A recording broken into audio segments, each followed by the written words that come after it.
Welcome to NWA Connie Corso's podcast, where we talk all things dogs.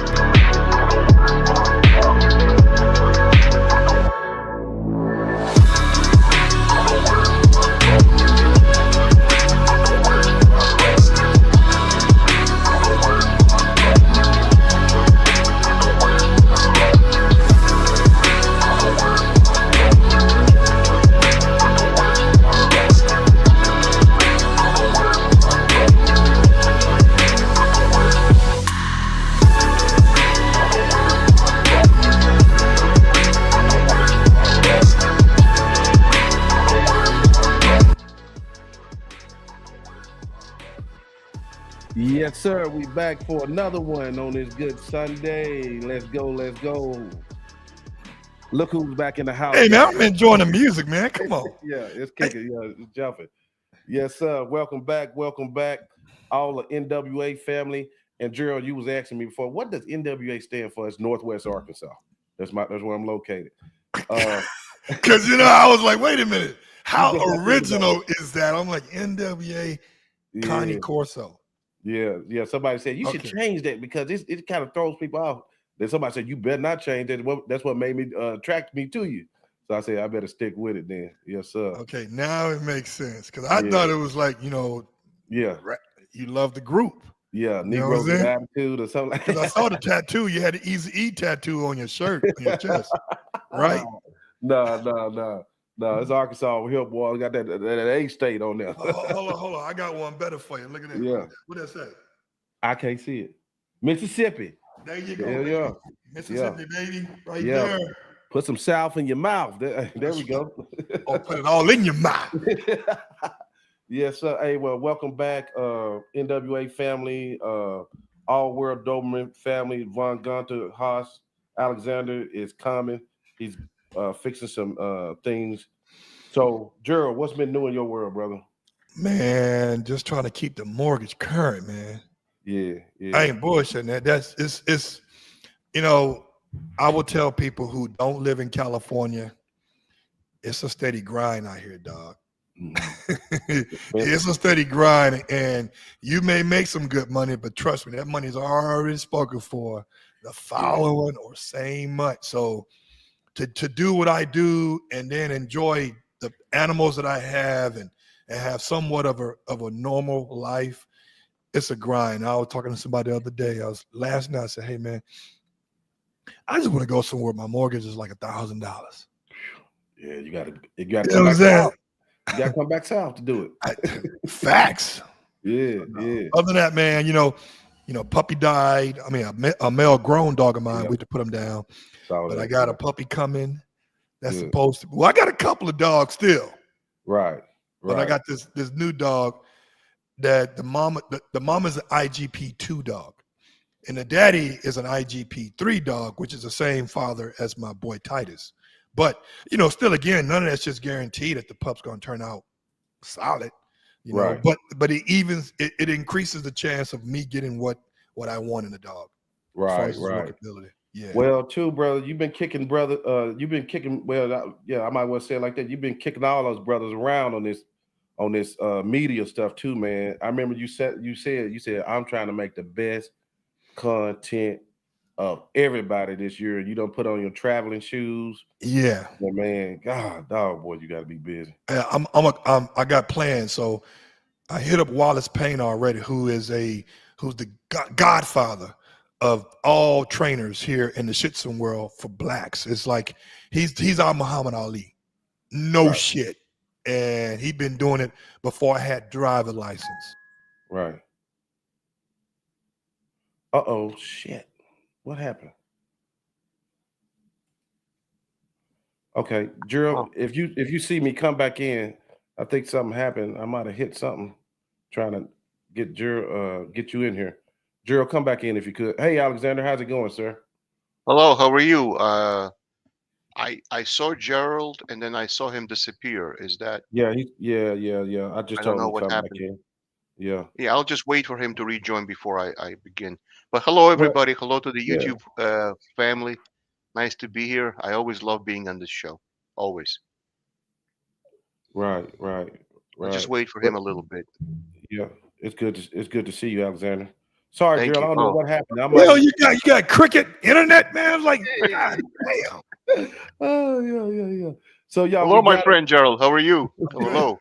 Good, yeah, good. we got them both here now, guys. So let me just say one thing before we start. I'm gonna hand it over to Alexander. We are now on all major podcast platforms. So you'll see this episode on or hear it on Spotify, Amazon, everywhere. So just to let y'all know we out there too now. Alexander, it's yours, Awesome. brother. Awesome. So, good morning and good evening to where whatever your time zone is. Yeah. Hello, everybody. So, I wanted to introduce you, the audience, to something near and dear to my heart, and I'm sure it's near and dear to Gerald's heart, and I'm sure it's near and dear to Joe's heart. And that is the sport of Schutzhund, which is now called IGP. They keep renaming it IGP, Schutzhund and IPO and Right. IGP. They keep making it politically correct. But whatever the case, it's still a Schutzhund. It's been watered down a little bit. I'll get into that a little bit. What is a Schutzhund A and how the Schutzhund 3 level has changed and how the protection phase has changed. We'll go into some of those details in a minute. But I first wanted to talk about the sport. And then after I explain the various parts of the sport, which both Gerald and I participate in, how it affects dog breeding in the working breeds, and in particular how it's used in the German breeds. By the German breeds, I mean the German Shepherd, where the sports originated. It's used in the Doberman, another German breed, the Rottweiler, another German breed, the Giant Schnauzer as another German breed. And I wanted to explain to the audience how in Germany there's a higher standard. Your dog must at first have a Schutzhund 1 title, male and female. Um, your dog must have an AD, which is running next to a man on a bicycle for 12 miles, about 10 kilometers.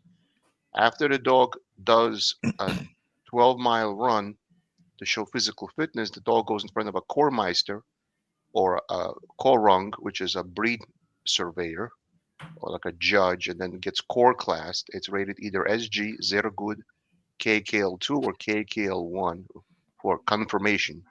Not to be confused with the confirmation of the show lines. That's a whole different ball of wax. And the breed has been divided into show types and working types for quite some time now. We're going to talk about American German Shepherds versus German German Shepherds, American Dobermans versus German Dobermans, and how, because this sport divides the quality dogs from the pet quality dogs, we're going to talk about the influence of the sport for both of our respective breeds. And I'm going to show the beginner how to get started in the sport. And then we're going to go back and forth and have a conversation. So this is just an introduction. I'm going to give the viewer some resources they can go to. And then I'm going to turn it over to Gerald for his input. But I'll first wanted to give the viewer who is a beginner an introduction. Without further ado, let me give some screens to the audience. They may not be familiar with the sport. Some resources they can go to if they watch this video after the fact that they can go to. I'm going to just share my screen. Let me make sure I'm sharing the right screen. Bear with me. And let me give some audience some information. So the first thing, the person, am I watching, am I sharing my screen or it's not showing yet? Yeah. Did it work? I'm I trying don't to know. add it to the stage, but it ain't letting me add it to the stage. I don't know. Yeah, I wonder it's because it's Let me stop it and do it again. I don't know. yeah, it might be because there's just too many of us on screen. I don't know. I don't know how it works. Let me share the screen Hold on, wait and a minute. Let me see something. let me try again. Let me No, try it again. hold on before you do anything. Okay, okay. I'm not doing let me anything do now. something on my end. Bam. That's me, man. I'm at that website called I Oh, searched up WUSV. So that's okay. what I was looking up. So no, don't worry about that. Take that one down. Take that one down. Okay, bam. Are you able Hey, to? I like that There we go. setup. There we go. That's the one I'm I sharing. like that. yeah, Woo! So now, Get them, Joe. yeah. That's the so the club I'm a first, part of right there. Okay, exactly. So the first thing to understand is there's GermanShepherdDog.com, which is United Schutzhund Club of America. Now, I will say up front that if you remember the AWDF, American Working Dog Yeah. Federation, AWDF.net, you will have to trial your dog separately from Schutzhund USA. It's the same damn trial. It's the same damn event. You get a BH in the one or you get a BH in the other. BH is the first step in the process. I'll explain it in a second. Then you go on to the Schutzhund 1, Schutzhund 2, Schutzhund 3. They don't recognize each other's titles. So if you have a scorebook from Schutzhund USA, they will not recognize your working titles. You'll have to trial all over again under an AWDF judge, and then vice versa. If you have a title BH, Schutzhund 1, Schutzhund 2, Schutzhund 3 in American Working Dog Federation, and you want to go to a United Schutzhund USA trial, they don't recognize each other's scorebooks. So these is I don't know the politics of it. I'm just letting people know that if you go to Schutzhund USA, you will not qualify for AWDF. If you go to AWDF, you will not qualify for Schutzhund USA. Now, having said all that, Schutzhund USA is a German Shepherd only focused club, whereas AWDF is focused on the Belgian Malinois, the Doberman, the Rottweiler. And so while the other breeds can compete in Schutzhund USA and they'll recognize your breed in competition, the AWDF was started as an answer to the Schutzhund USA being focused exclusively on German Shepherds. It's like, if I don't have a German Shepherd, where else do I go to compete? And that's where AWDF started, American Working Dog Federation.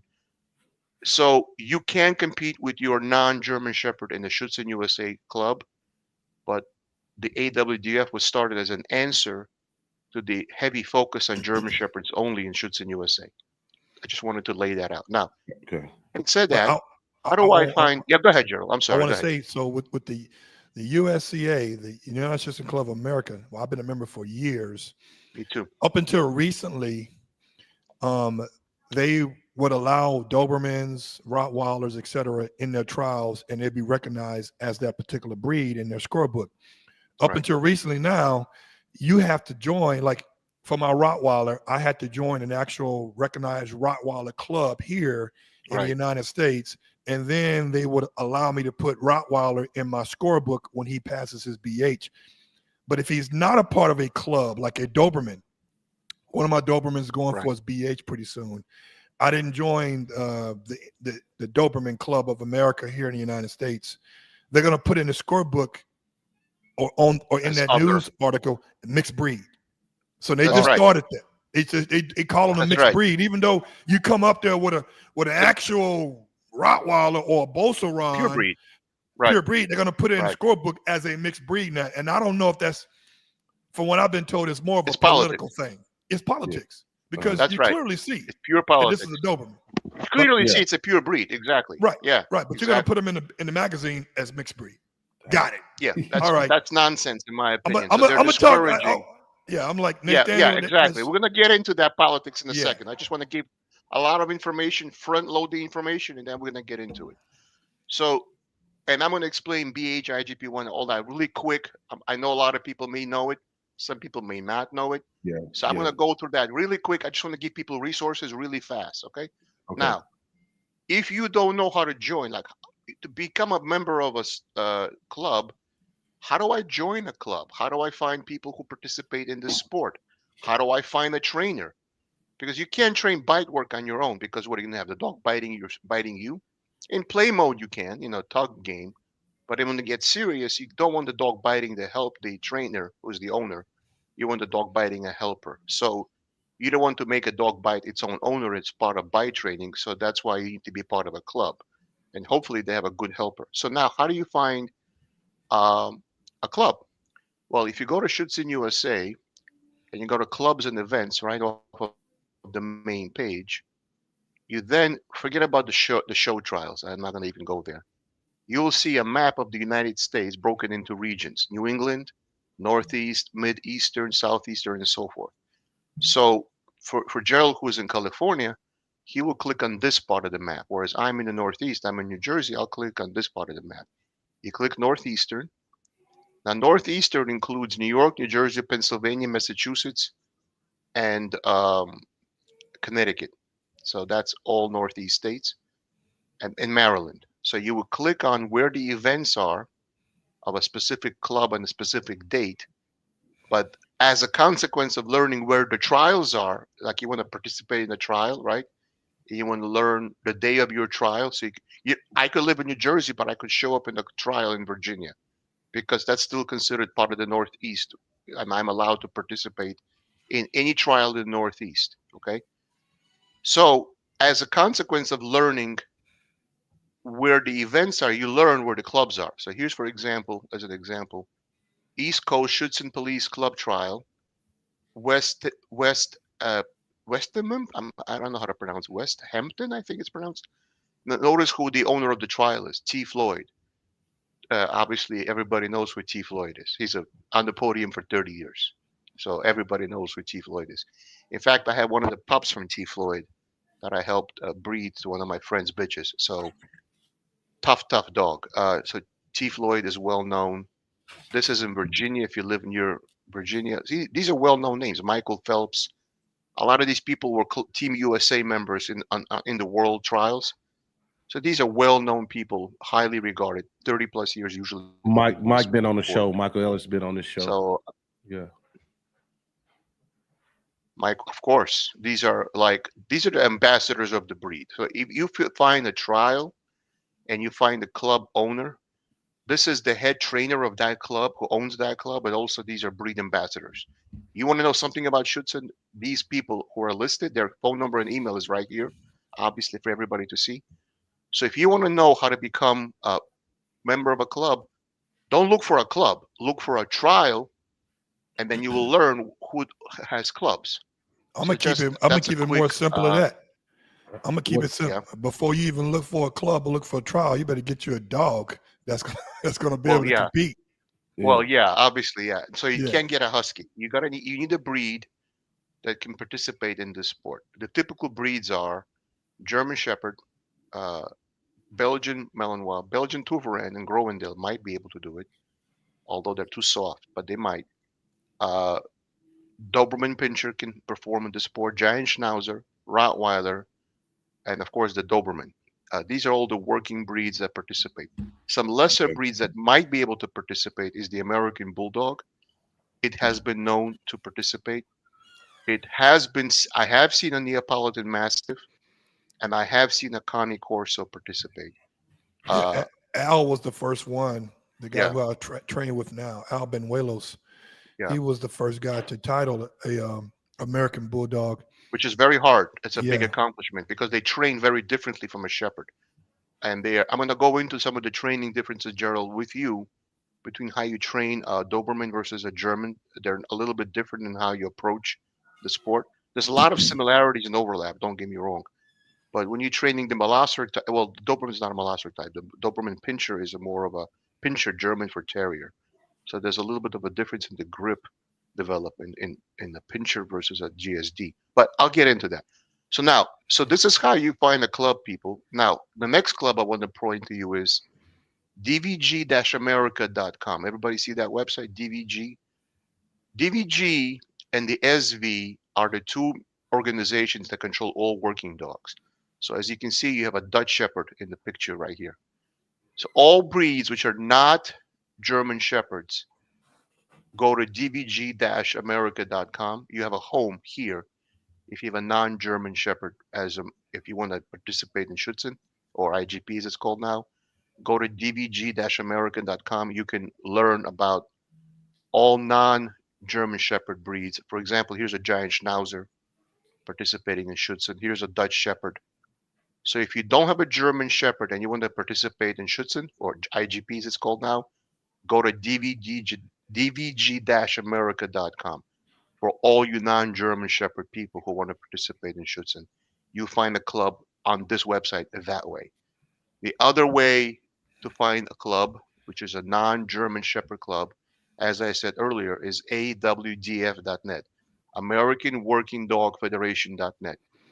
Now, and you can go to clubs and find. Now, notice you have what? A Doberman. Now, Right. as I said before, if you become a member of the AWDF and you title your dog under their scorebooks, and you go to a Schutzhund USA club, will not recognize your titles. They will Right. not take your scorebook. That's just Yeah. politics. I don't know why. I don't know why, but that's just how it is. And I'm gonna Now, post the links to all these in the description, so yes, y'all can sir. go to them. Y'all can go to them and you check them out, That's right. and everything. So yeah, And well, another sport that is very popular now, but it derived from Schutzhund, is PSA. So PSA Yeah. Give me a minute, guys. and Keep going. American Keep going. Schutzhund. Keep Yeah, going. I just gotta yeah, gotta go get the door right quick. no problem. Now, the American Schutzhund and let me explain the difference between American Schutzhund and German Schutzhund in case people don't know. Okay, everybody can see this website. It's PSA K9-AS.org. Again, I'll repeat, PSA K9-AS.org. Now, Mr. Bradley was the founder of American Schutzhund, and he was the founder of PSA. PSA is more of a protection dog sport. It's less stylized than Schutzhund. Dogs compete with a bunch of helpers on the field, each trying to distract the dog. Bites are allowed everywhere, not just on the arm, but on the leg, on the body bite suit. It's more like a personal protection sport than Schutzhund. It's less predictable. It's more scenario based. Like a car hijacking is staged, and the dog has to protect against a potential carjacking scenario. So PSA is for the people who want to make it more street real, as opposed to Schutzhund, which is more stylized. Schutzhund is the oldest of the sports because when uh, the founder of the breed, Captain Max von Stephanitz, created the breed in 1899, he needed a way to perpetuate his breed after his death. So he created Schutzhund, which means police dog, or Schutzmann in German is policeman. So he needed a sport that will select dogs of whether breed worthy and whether not breed worthy. And he needed a sport that will out exist him. When he died in 1932 or 1935, I don't remember the year he died. I think it was 1935, about 4 years before the start of World War II. It depends how you count the start of World War II. If you count the attack on Poland, it's 1939. If you count the attack on the Soviet Union, it was 1940. But anyhow, World War II started in 1939. He died in 35, 4 years before World War II started. So he created a sport that would outlive him. Now, a lot of people live in cities and they can't track their dog. Tracking is the third phase in Schutzhund. And a lot of people don't have a field because they don't live in the countryside that we can teach tracking, footstep tracking. So the tracking exercise as footstep tracking of German Schutzhund has been eliminated. So they still have the bite work and the obedience exactly like German Schutzhund because they was started by Jerry Bradshaw, who participated in German Schutzhund for years and years and years.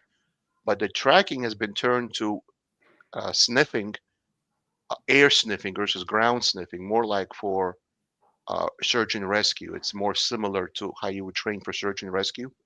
So it's more trailing than tracking, meaning you're not sniffing the ground with a deep nose. You're sniffing the air around you to find an object and bring it back. So it's more like it's a different way of tracking, and it helps people in urban environments. The other part of American Schutzhund as opposed to German Schutzhund is that the protection phase is much more realistic. Stick hits are still allowed, and the goal of the helper is not to test. The goal of the helper is taken seriously. It's to test the dog, as opposed to the dog is carried on a sleeve down the field, and the protection phase is really more like a stylized dance between the dog and the helper. For those who don't know, the dog cannot bite the helper if he freezes. So the helper freezes. The dog is not allowed to bite. The dog must stop and do a bark and hold. Then if the helper moves or attacks the owner, only then the dog can engage. And the dog must break off the attack the moment the helper freezes. That's how the bite work phase is done in Schutzhund. Now, in American Schutzhund, the helper is really pushing the dog the way it used to be in the early 90s in Schutzhund, how it used to be with stick hits, and the helper was really an opponent to the dog. Right. Hey, And Alexander. not, yes, sir. Alexander, I'm not trying to be rude, No, but no, they're no. gonna have I'm to just, look some of this stuff up on their own. You know. yes, no problem. Yeah, No we got to problem. get into it because we only Yeah, got we on a time restraint. no problem. Yeah, So I'm going to stop sorry. sharing. So Okay. now I just wanted to make one brief comment, and then I'm going to pass it over to Gerald. Okay. People will say, well, who are you to talk about Schutzhund and what have you achieved in the sport? I want to clear that right up out of the gate. I've been participating in IGP and IGP clubs since 2001 with my dog Andrew, which was the son of Seti van Leerburg and Sejelan Handorfu. I participated in a club called the Olgameister Club in Brooklyn, which is 21 years ago.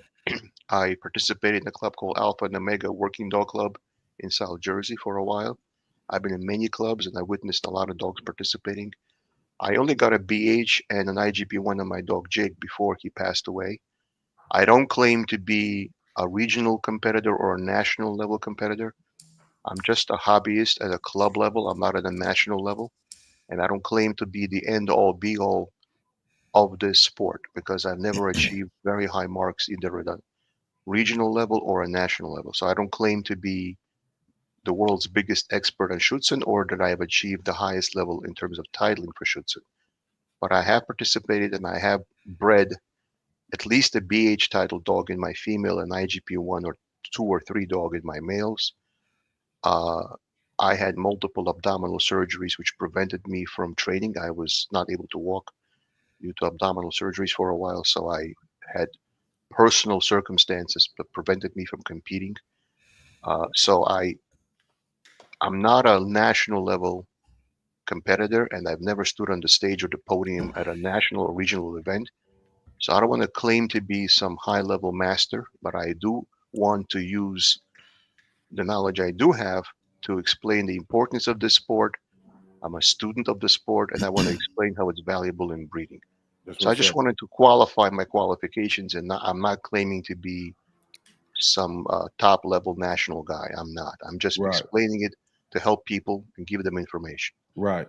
Gerald. Fuck it, I am. I'm an Yeah. expert. Fuck that. I'm just joking. What you tell them your formula, Gerald. I know you got some really, really tough standards for your dogs. Here's the thing, guys. I'm not an expert. I'm an expert of the Doberman breed. I am an expert of that shit. So anybody want to get online and challenge that, we can play with it. Let's pull it out, see how big it is, because that part I am. In regards to the Schutzhund world, I was exposed to it in 2011, 12. And this go full circle, Joe, because, us Americans, we're more visual. Instead of looking at what the inside is, we look at the outside, right? And so when I was looking at my first Doberman, I didn't realize that not every dog can be a sport dog, right? Just not every dog can take pressure. Not every dog can take prong collars or e-collars or hard corrections. Your killer dog spirit depends on the type of dog.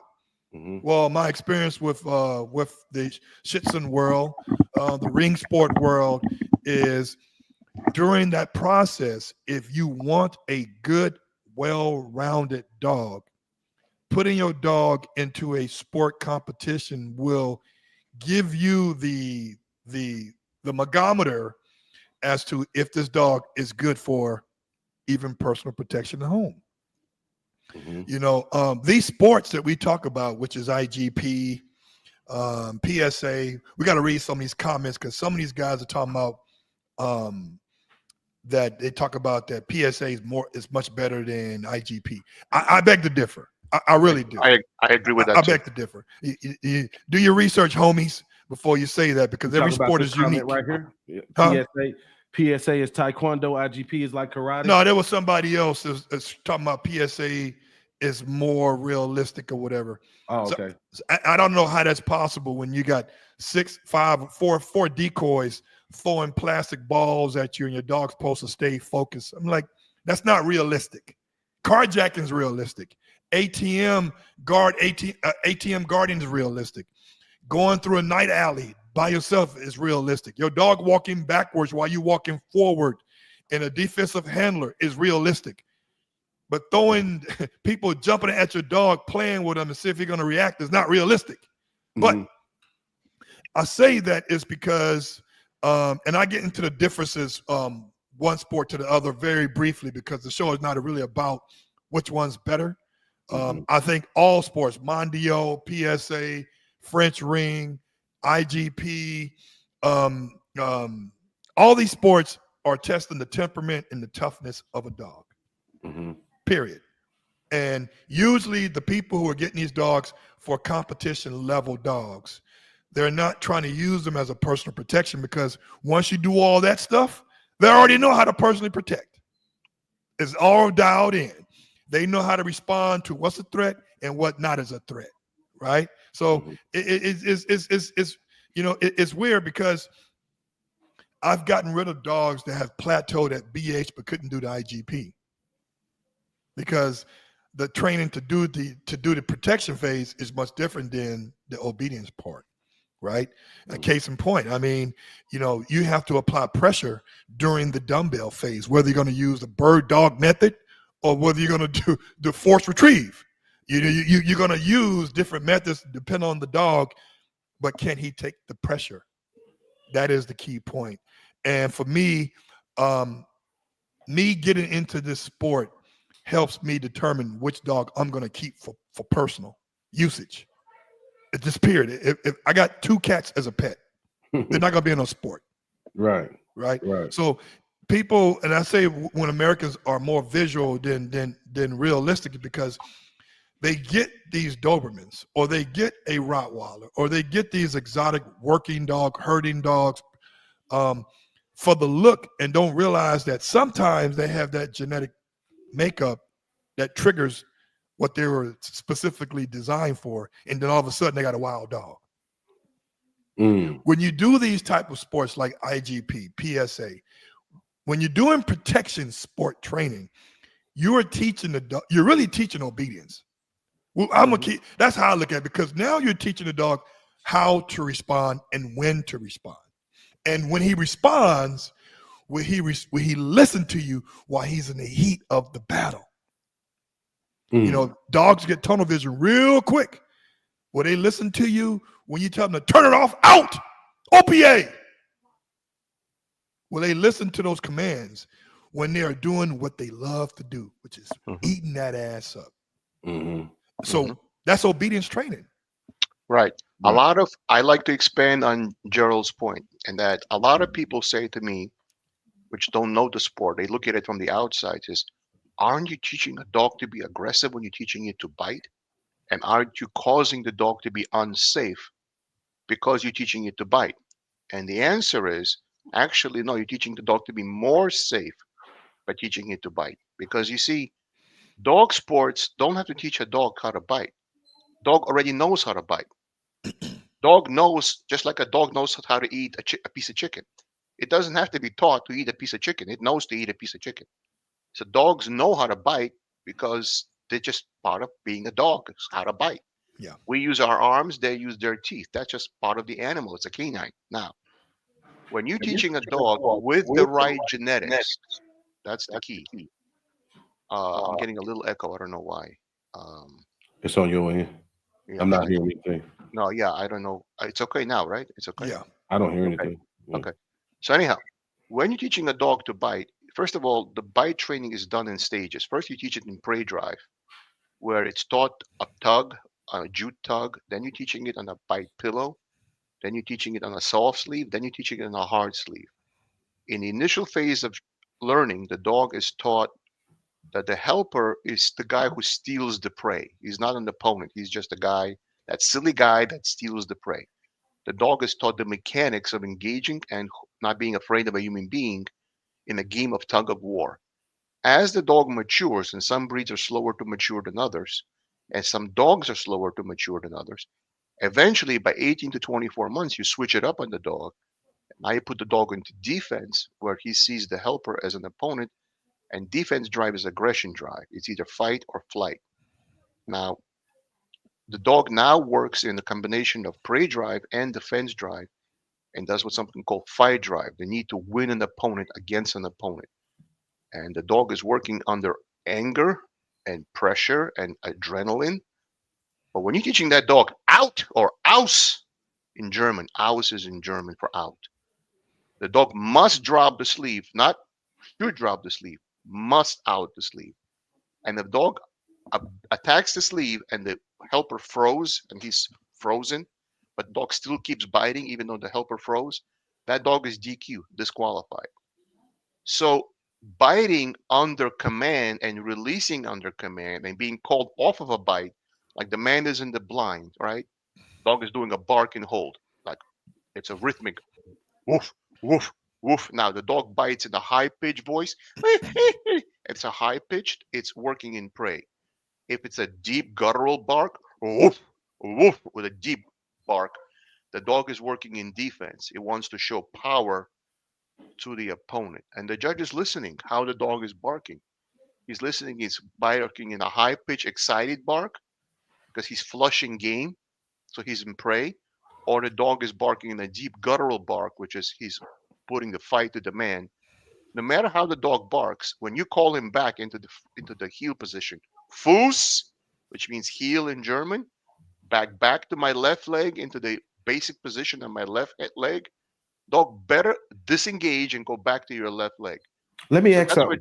So that's control. That you're teaching the dog obedience. He's obedient under the pressure of wanting to bite. Let me ask something before we get into all that. How the hell you even pick a puppy for this? You know what? I don't want to dominate the time. Gerald, you answered and I'll answer. Go ahead. Well, it's not a science, but it's experience. So here's the deal. Before we got on live, I said I'm getting a new puppy. The father's an IGP3, the mama's an IGP2. But it still doesn't guarantee anything. Pack leader roles change in a puppy. Puppies' demeanors change as they're growing. And also it's about environmentals. So for me to pick a pup, and I'm going off of my experience, I look for the pup. I'll look for the badass. I'll look for the one that's kicking everybody's asses when it's time to eat. He's taking everybody's food. I'll look for the pack leader. I'll look for the one that when noises are being brought into the room, he's running towards the gate and not away from it. And the size is really not the most important thing, because I've seen where the smallest dog end up being the biggest dog when he gets to his destination of permanent destination, because they don't have to compete for food anymore. So I look for character, and that's for the intangibles. When it comes to the tangibles, I look at the circumference of the head, the muzzle. For Dobermans, they got to have the dark eyes. Of course, eye color changes when they're this young, right? The hips.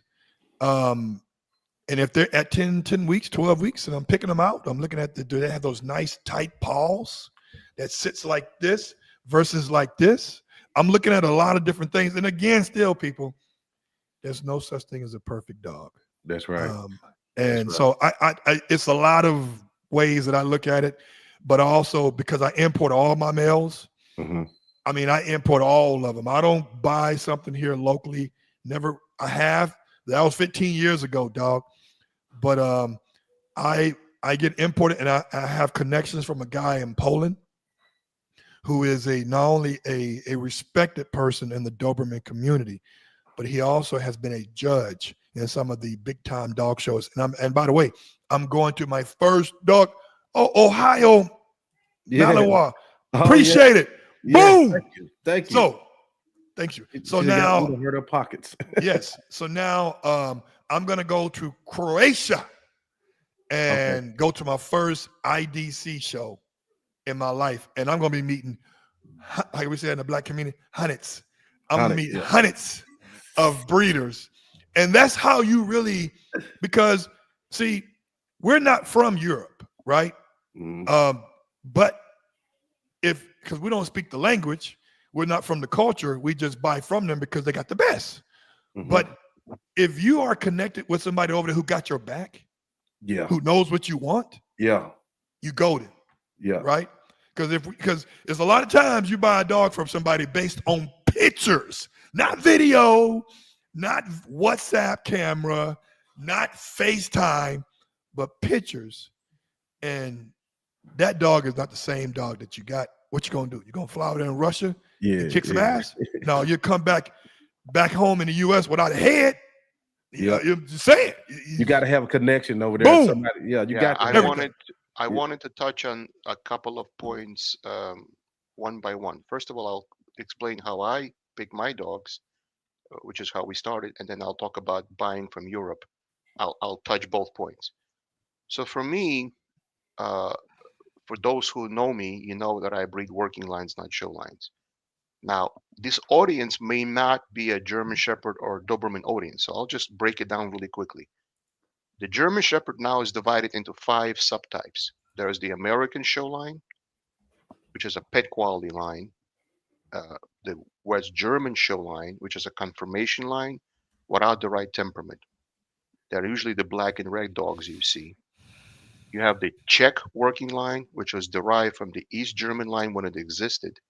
Some people claim there is still an East German line. I don't believe it's true because the Deutsche Democratic Republic went down in 1989 when the Berlin Wall went down, and the Soviet Union fell apart in 1991, for those who don't remember or who are not old enough to remember.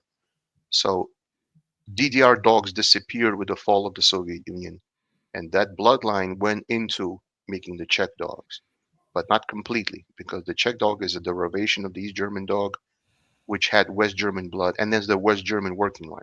So to repeat, American show line, West German show line, DDR, Deutsche Democratic Republic, Czech line, and West German working line. I primarily breed West German working lines. There used to be significant differences between Czech working lines and West German working lines. The balance of prey to defense was different. A West German working line was 80% prey and 20% defense, and the East German lines were 80% defense and 20% prey, which made them very good for personal protection or police dogs, but did not make them very good for sport dogs. For a sport dog, you want a heavy prey drive dog, not a heavy defense drive dog. You want a balanced dog, don't get me wrong, but you're not going to get a 50-50 dog, no matter what the hell you do. Now, let me ask you something, Alexander. right. And this is for both of y'all. How far? Drew, I think I know what you're gonna say, and I'm gonna duck when you say it. How far back in the pedigree are you guys concerned as far as what you want to see that's in front of you?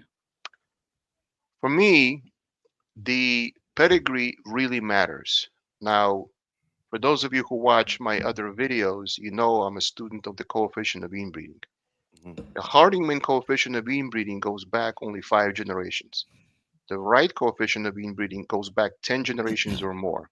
Now, if a dog is 4 generations back, the dog you have in front of you only has 1/256th of the genes. 1/256th of the genes. That means it's nothing. So unless that dog was line bred on, if let's say it's in the 3rd and 4th generation and you repeated him several times in the pedigree, now you've genetically increased his influence, but it still doesn't matter because he's a great great grandfather. So a lot of people breed based on the fact that they have this famous name or that famous name in the pedigree, and they're selling you pups purely based on the accomplishments of a past ancestor or 2 or 3. Now, don't get me wrong; those past ancestors are important because they create your bloodline. But unless you're line breeding on those ancestors, but you accomplish nothing with the dogs themselves, then you are fooling people into thinking that you have great dogs when you have not accomplished anything yourself with those dogs. So, does pedigree matter? Yes. Also, I wanted to mention very quickly, and then I'll let Gerald make his point, is that you have to be very careful with former countries of the former Eastern Bloc, the former Warsaw Pact countries. By that I mean Bosnia, uh, Macedonia. Now remember, there's Northern Macedonia, which used to be part of Yugoslavia, and there's Macedonia, which is part of Greece. So when we're speaking of Macedonia, I'm speaking of Northern Macedonia, which was part of Yugoslavia. Croatia was part of Yugoslavia. So when I'm speaking of Bosnia, Croatia, Northern Macedonia, not to be confused with Macedonia, which is in Greece, but with that part that used to be part of Yugoslavia, was because one country became 7, for those who don't know. Czechoslovakia, which was now the Czech Republic and Slovakia. If you're dealing with former Romania, Hungary, if you're dealing with Eastern Bloc countries, remember 65 Ukrainian Kronen is $1 American, or 65 of their dollars is one of our dollars.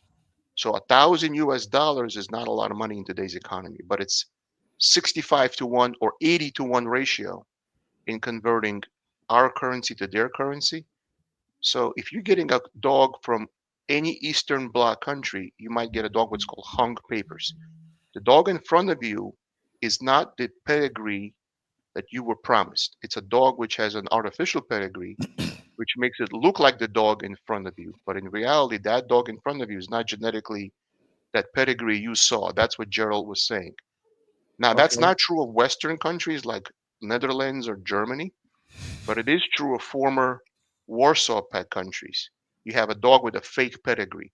So you have to have a hookup of a Hookup. broker that'll hook you up with the right people.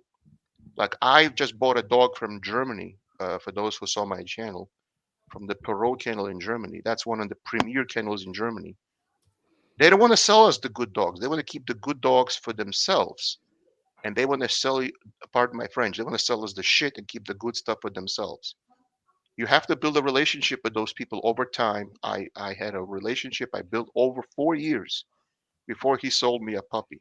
Not because they just don't trust us Americans.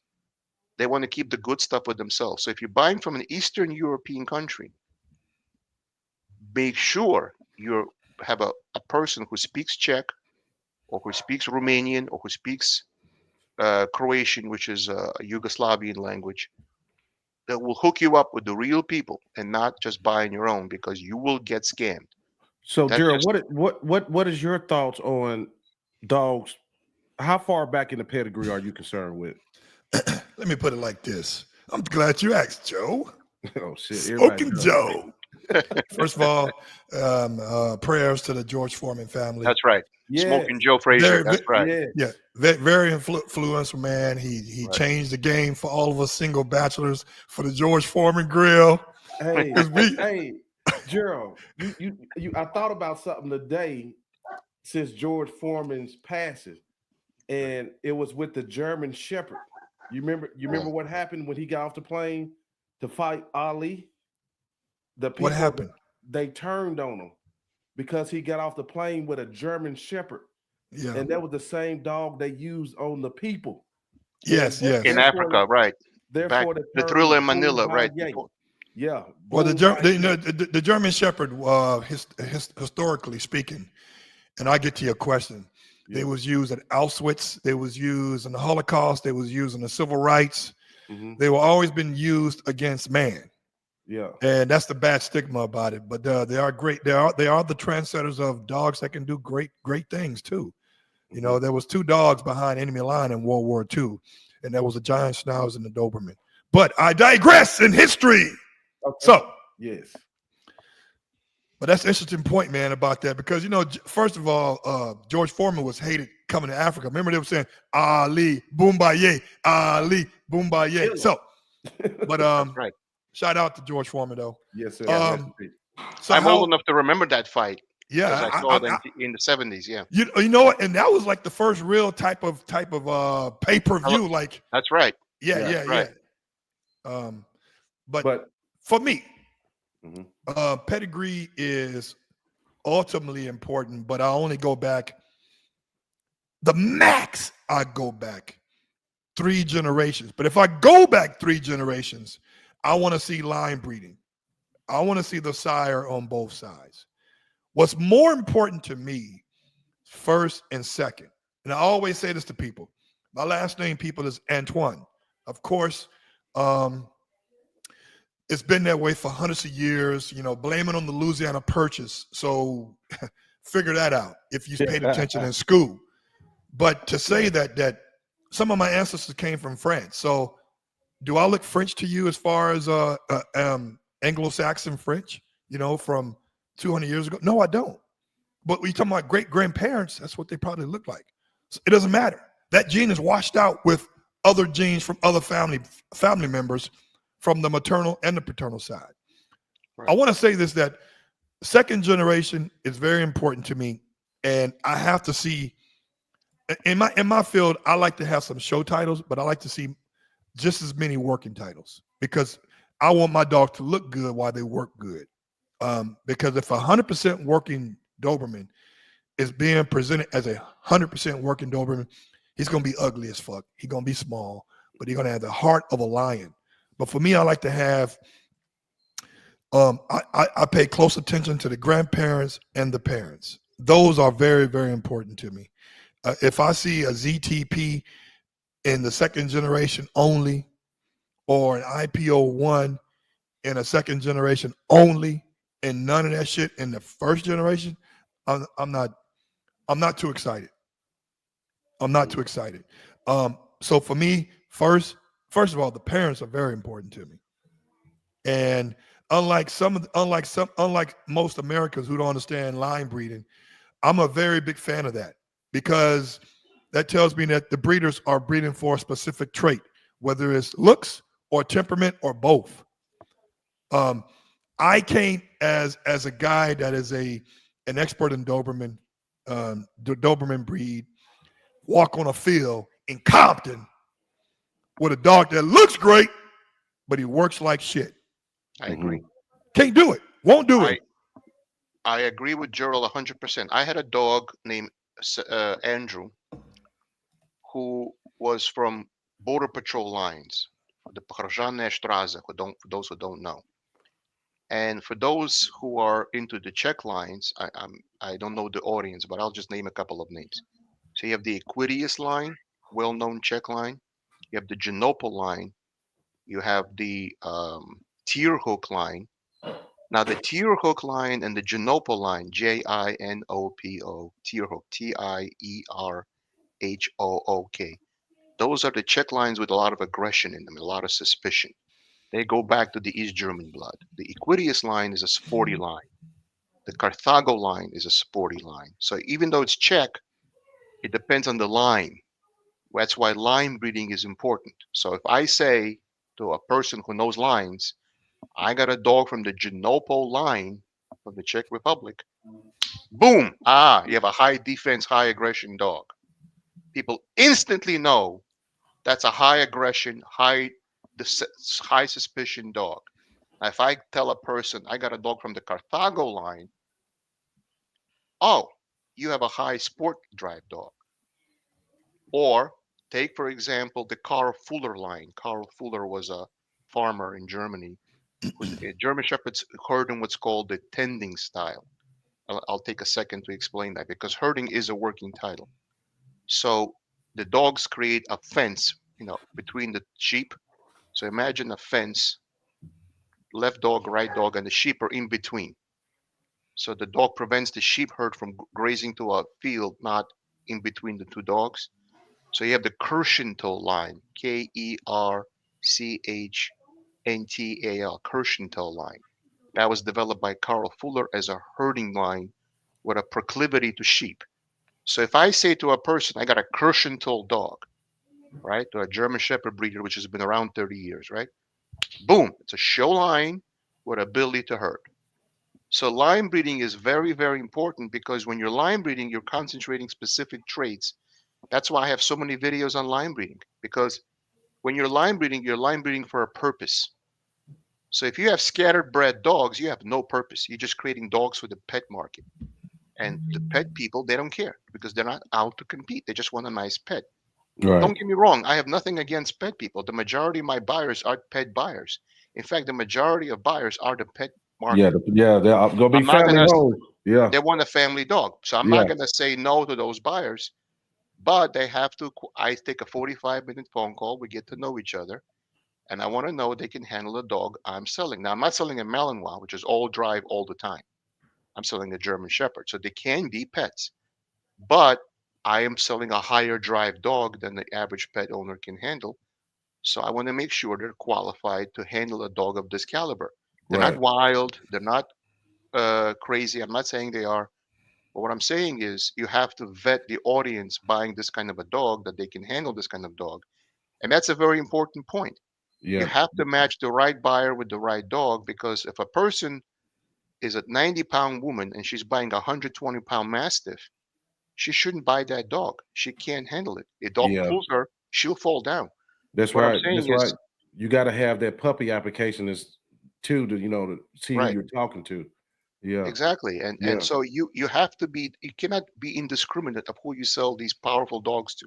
Right. So Right. while I like a very powerful dog for sport, which will intimidate the opponent, the helper, I also understand that the dogs I sell cannot be over the top and will be more than the average person can handle. So if the Right. average person can only handle a Ford Pinto with a 83 horsepower engine, and I'm selling them a dog with a 500 horsepower engine, that dog is too much dog for that person. That's right. So you have to understand pedigrees, but you have to also understand who are you marketing these dogs to. So it's a very, now in the same litter, you could have two very powerful male and female, but they may not reproduce themselves. They themselves may be very good working dogs with Schutzhund 3 titles, but it Right. doesn't mean every puppy is a Schutzhund 3 keepable dog. You That's have the right. milder puppy, which is more laid back.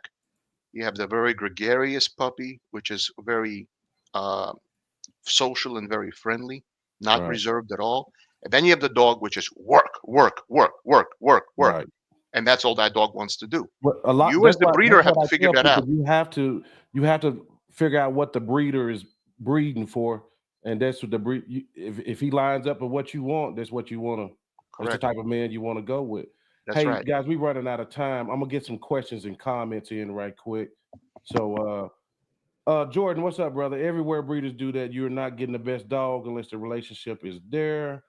That's overseas. I'm thinking of talking about. I've had this experience taking my GSD to nursing homes. Certain older folks really hate that breed. That was going back to when we was talking about the George Foreman. That's Joe. How you doing, sir? Why do you stay away from American dogs? That to me or to Gerald? To Gerald. We got 3 minutes, y'all. Well, the one reason is that the breeders don't know what the fuck they're breeding for. They're breeding for the look and not for specific traits. And two is most of them they don't work their dog. They don't know what their dog's capable of. They don't know if they're breeding skittish dogs or dogs that look pretty but can't scared to piss on a tree. It's just so they don't know what the fuck. It's all about looks, man. Even with these Frenchies, it's all about looks. Ain't about nothing intangibly.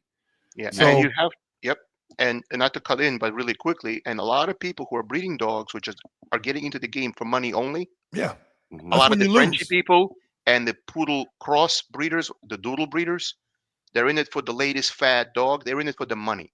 You have to love dogs and you have to love your breed You to gotta love the stay in. breed. You gotta You gotta love love the you breed. gotta love the breed, or you can't stay in this for the long run. You If have you to if be in you're the getting in game it for for the the right money, reasons. you're gonna lose. Yeah, you're gonna That's right. you ain't gonna That's last. right. That's exactly right. Right. Uh, anyone on the panel in the chat familiar Yes, with the I am. Donovan picture? Yes, I am.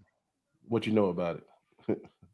It's a breed developed by Mr. Donovan in Long Island. He crossed multiple bully types with the um, the Belgian Malinois and the Dutch Shepherd. I know he had a lot of legal trouble for puppies being hung, and I know he went to jail over it. And that's all I can say about it. I Oh, never heard of them. that's him. Yeah, that's right there. Gerald, Ohio Malinois, man. What's up, friend? Gerald, if you could start over today, what would you do differently with your breeding program?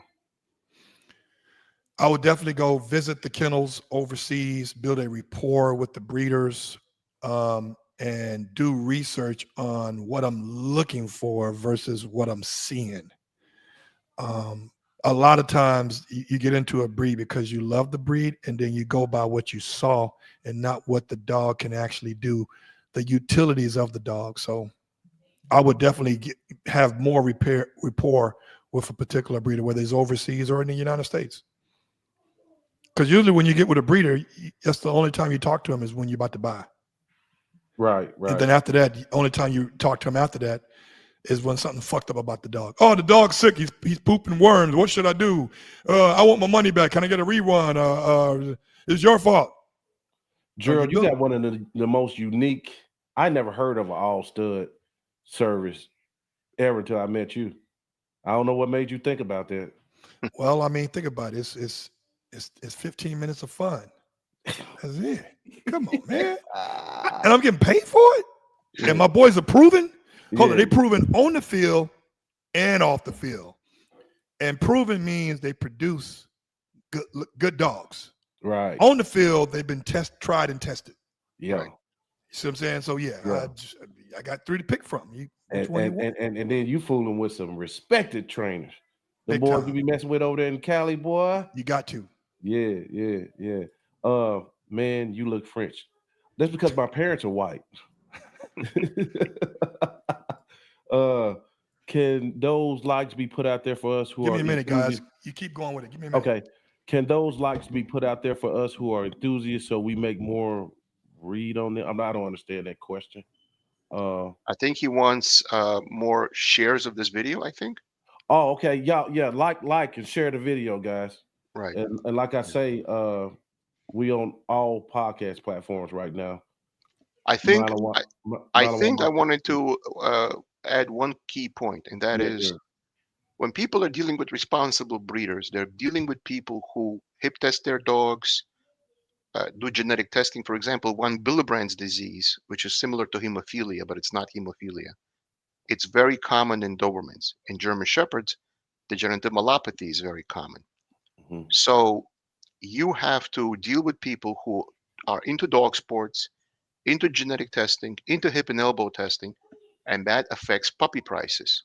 Because if a breeder goes through the expense of titling their dog, hip and elbow testing their dog, genetically testing their dog, those are all expenses the breeder went through to produce a quality animal to you, the buyer.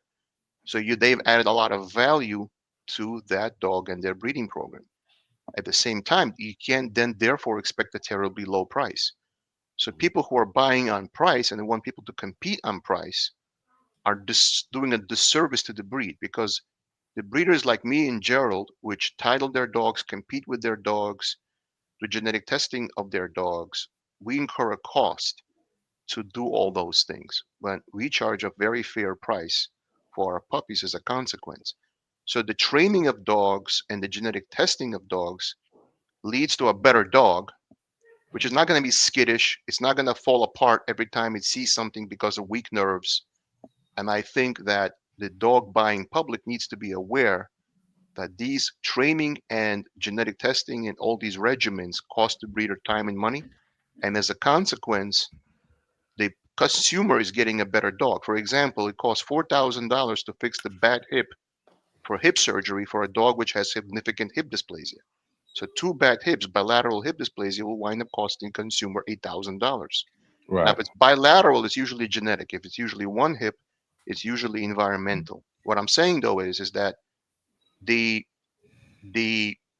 cost of testing against von Willebrand's disease, which is common in Dobermans, against DM, which is common in German Shepherds, OFA hip x-rays, titling your dog, trialing a dog, going to trials which are out of your local area, which I showed that map. I can try all the way in Maryland if I have to go to a trial, provided my dog is ready for a trial. My point is that there's a lot of cost in hotel fees and competition entrance fees, and that leads to better dogs, but it also leads to slightly higher prices. Right. Let me get this question in. How about that one from Ohio mom says? Yeah. Which one was it? Right here it says, are tariffs affecting the price of the dog? Oh, yeah. What's affecting the price of dogs? I didn't hear that. No, right above that. So, the tariffs affected the prices of dog imports. Gerald, you would know. Let me chime on that one. So there are no tariffs for the dogs. The only tariff you pay is whatever you tell your breeder to put down on with the invoice you pay for. However, the price of the dog that is going up, it's going up because of the cost of shipping. The dogs can no longer be shipped over here in the United States per CDC regulations until the dog is 6 months or older. Well, if that's the case, guess what? The weight of the dog goes up, the size of the crate goes up, and now for us Doberman breeders And German Shepherd breed. I just and imported. German Shepherds. I had this. I have faced this exact problem. I just imported a 6-month-old puppy. Yeah, so for Dobermans, it's a little bit different because now the ears are going to be done, but guess what? The breeder has to do all the taping. So I love that part. So when the dog comes to me, the ears are done. They're standing. There you go. Yeah. They're standing. So are the tariffs affecting? No, but the cost of shipping, yeah. But you know what? When you're importing a great dog or potentially great dog for your program, money is not supposed to be a real issue. Now, of course, overpricing, I get it, but a good dog, $6 to $8 shipped, it's not a bad price. And you look at everything. Yeah, I have the exact same point. Yeah. I am not going to disclose the exact amount, but it's in that range. Yeah. Gerald mentioned. I paid extra because at a 6-month-old, the weight of the dog is higher. Now I have to also pay the breeder now basically a board and train fee because correct. I own him at 8 weeks, right? But now he has to raise him for 4 more months. Now he's your dog, but he's boarding and training him, or just at least boarding him. Now you're paying feeding costs, veterinary costs because he's fully vaccinated now. He got microchipped because that happens at a later age, right? Bottom line is you're paying more, but in my case, I'm line breeding on Yukon Van Perot. In my case, and the dog has a phenomenal pedigree. But a lot of the dogs in my line, Yukon Van Perot, Lennox Van Fenhill, Yukon Van Perot, so that dog genetically matches my existing dogs and will increase my line breeding percentages on those great dogs. So for me, it was well worth it. And also, there's a lot of potential in this dog that had I got an American dog for the same money, yeah, I could have gotten probably a green dog, not an IGP-1 dog, but a green dog for $8,000 pretty easily. An IGP-1 dog is about $14,000. A Schutzhund dog is at least $25,000 to $40,000. For those who don't know prices, those are the real prices. For a Schutzhund dog, you're not going to get it under 25 grand. But bottom line is, yes, you're getting a puppy and you're paying $6 to $8 grand, but you're getting a lot of quality by getting from Europe, and it's well worth it, especially if you understand what you're buying and why you're buying. But let me ask y'all this, because somebody, they're gonna kick me in the butt if I don't ask. Said, but is it not enough dogs over here still yet that we don't have to keep importing? It's not because there's not enough dogs. It's because the dogs don't have the right drives for the sport. Okay. So you have a dog high in prey drive, high in defense drive, but with the nerve strength to handle it. See, you can have a dog which is high prey drive. Like take, for example, a Chihuahua, right? Chihuahua is a nasty little dog. They have a lot of prey drive and they have a lot of defense drive because they're held in the pocket of the owner. So they feel they have to protect the owner, but they don't have the nerve strength, the smallest thing, and they want to bite. So it's not about the drives, it's about drive thresholds. Right. It takes a while to trigger a dog with good nerves. Right. But a dog which has a lot of drive but doesn't have good nerves, that's not a dog you want. That dog will be washed out at the BH stage. During the BH, you do a temperament test, and the dog can't handle a crowd or a man on the bicycle, or in other words, the BH is the obedience phase is first, but then there is a crowd handling phase or a temperament phase second. And so the dog, it's not a matter of drives, it's also a matter of nerves. Right, right. And the dogs here are not tested for that. Therefore, you're not getting the nerve strength to handle that high drive. In other words, what's the point of having a dog which is high drive, but then it turns on you and bites the handler because it can't get drive satisfaction? Right, I've seen clubs where the Dutch Shepherd bit its own owner and redirected against its own owner because it had a lot of drive, but it didn't have good nerves. Gotcha. So that's the reason you want to import. Right. So look at here, guys, we done run out of time. I had so much I wanted to ask. Gerald, I'm gonna put you on the hot spot. I want to go inside the breed clubs next time we hook up. Tell them what it's like, because I had some questions about gatekeeping in the clubs and things like that. So I don't know, man. You got Big U just got arrested, and all these loose cannon and Blueface, all these rolling 60 guys, man. Gatekeeping's got to be important now, boy.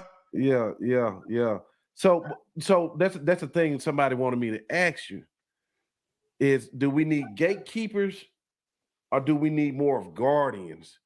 Because what I'm hearing is like people joining clubs and having to sit down. Dogs might not be able to get active for a while. People tell them they're not ready. Should there be more of teaching on both sides of the sleeve? Does the helper ever get to, things like that? You know what I mean? I got a lot on it, boy, but maybe we got to get into it next time. Yeah. Yeah. So I'm here. I think there's so much to cover. I think we need our show. yeah, There's so for much real. to cover.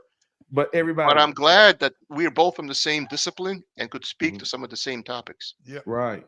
So everybody go to All World Doberman Club. Gerald has so much content. Man, I think how long your channel's been running, bro? Now my channel been running for like over 10 years, but I just started posting content like 2 years ago. Yeah. You know, and shout out to Miles Meyer, who's my videographer. Yeah, he cold. He really makes this shit looks really easy. Mhm. You know, it's always, people always think it's the person in front of the camera, but it's really the person behind the camera making Behind this the shit camera, happen. Yeah. So, Yeah. Go to Von Gunter Haas YouTube page. He has a lot of information over there, especially with breeding. That's right, Alex. Thank you, Joe. Yes, I do. Yes. A lot Okay. of videos. I have a podcast on lion breeding and how to do it scientifically and safely and balance Right. risk with reward. I have a lot of videos on that. Right. Okay.